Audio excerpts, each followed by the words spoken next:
Nahilig ako sa pananahe noong 9 years old ako kasi tinuruan ako ng lola ko na mananahe rin. Naging passion ko ito at yung passion na yon ay naging negosyo na Katsa Clothing. Upcycled flour sack siya. Yung dapat basura na at itatapon na, nakitaan ko ng potensyal at ginawa kong makabuluhang negosyo. Panoorin niyo ang kwento ng aking negosyo dito sa Kitang Kita.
My friend, mga katsa yan!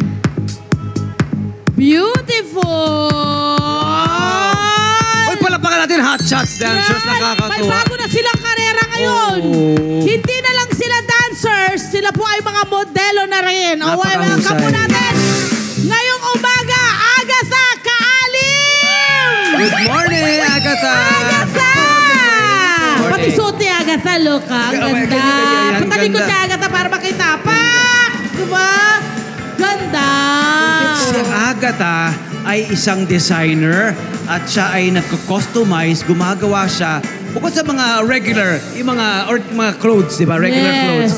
Gumagawa ka rin ng mga damit at iba't ibang mga articles of clothing gamit ang, akala natin patapon ng katsa o yung sako ng harina. Correct! Ito, yung mga ganito. Pwede rin punda, Noon daw, my friend, tinatapon lang to. Oo naman. So, nagiging parte siya ng mga basura na marami na nga sa damakmak na nga. Oo. Pero may ginagawa ngayon ang mga kagaya ni Agatha para matulungan na rin ang ating environment. And at the same time, ginagawa mo na rin siyang business. Yes po. Ang galing. Saan nag-start? Paano nag-start itong business mo dito sa Katsa? Gumawa po ako ng regalo na tote bag. Tapos, okay. Sinabihan po ako nung pinagregaluhan ko na gawin daw po naming business since nagandahan po siya and sobrang unique po nung mga prints ng Katsa. Hindi po makukuha kahit saan. So, marunong ka manahe? Opo, ako po mismo yung nagtatahi nung una. Ang husay din. Ano yun?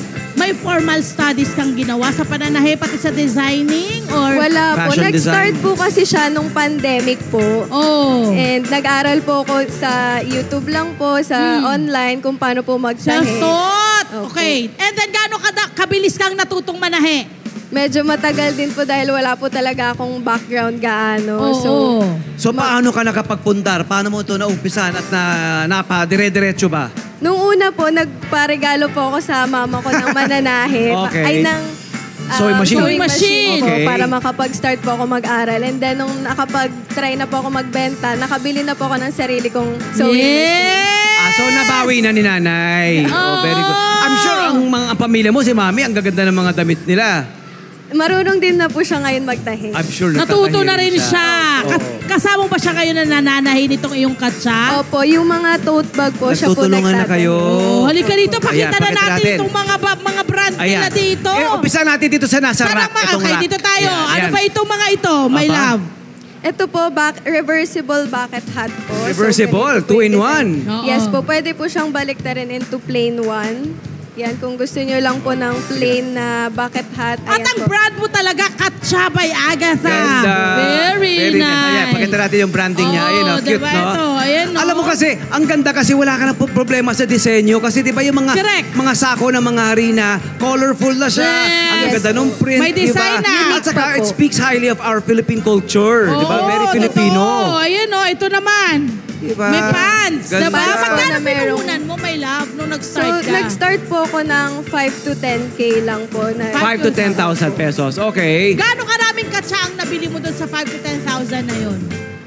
Ano lang po, paunti-unti lang po kasi nag-start po ako ng mga 20 pieces lang. Hanggang sa Yes. dumami na po, 100 pieces, Oh. 150 pieces. Oo. Dahil po sa isang item po, kailangan, dito po sa polo, katulad po niyan, kailangan po ng 4 na katsa para po makabuo ng isang polo. May kinukuhanan ko na ng supply ng katsa? Marami po malapit sa amin ng mga bakeries and flour stores. Ano and- yun? Nilapitan mo? Opo, nilapitan ko pwede po ba kakilala yung mismo. mga katsa nyo? May ganun ka bang factor? Tinanong ko po sila kung binibenta po nila yung mga sako ng Oo, harina syempre ganun nila. muna. Kasi malay mo, hindi naman nila binibenta. Bigay sa'yo, di ba? Pero ano ba ngayon? Binabayaran mo na ngayon yung mga katsa? Yes po, Magkano binabayaran isang ko katsa? po. Yung isang ganyan? Kapag po yung galing pa po talaga ng bakery na madumi pa po, Ito malinis na eh. opo, ito po Oh, nalinis ito. na. Pag nilinisan niya, pag madumi pa, magkano? 10 pesos isa po. 10, my So, friend. nagsusource ka, pumupunta ka sa mga Bakeries and bakeries. flour stores. Nagbabahay-bahay siya ng Sa mga pabrika. Nagbebekay-bekay siya. O yun, ang tama ba? So ilang bakery ang nagsusupply sa'yo ng mga Sa QC po, katsa? meron po kaming kinukuhanan na 5.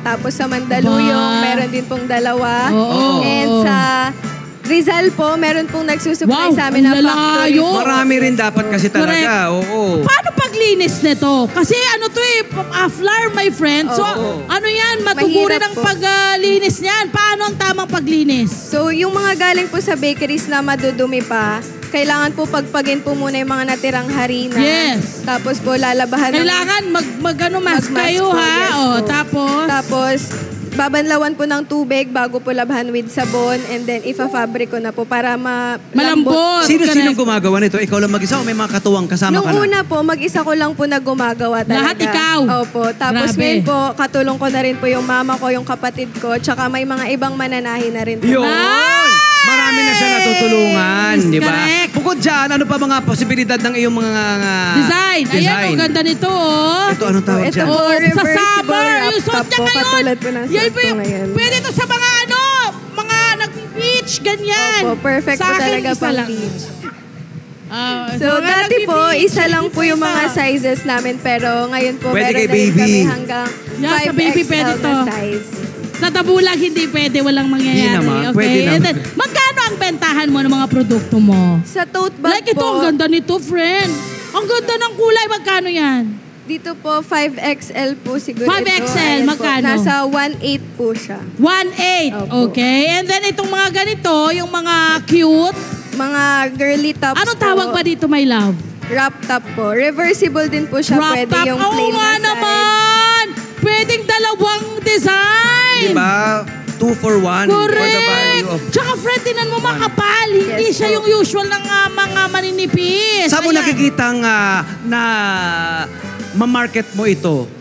Sa social media po talaga dahil marami pong Order tao doon. ngayon sa social media. Department halos store. lahat. Sa mga iba't iba, plano mo bang dalhin ito sa mga department store? Bakit Um, hindi? Wala pa po pero nagbo-booth po kami. Yung mga Ayun. bazar-bazar Pop po. up, pop up, Opo. no? Ayun, Oo, okay. pero itong mga pants, magkano? Sa pants po, iba. 899 po. 8.9. Hanggang dito. Hanggang dito na to sa akin. Pang 6-footer po itong pants na hawak-hawak ko po. Pang Hindi ko men's po.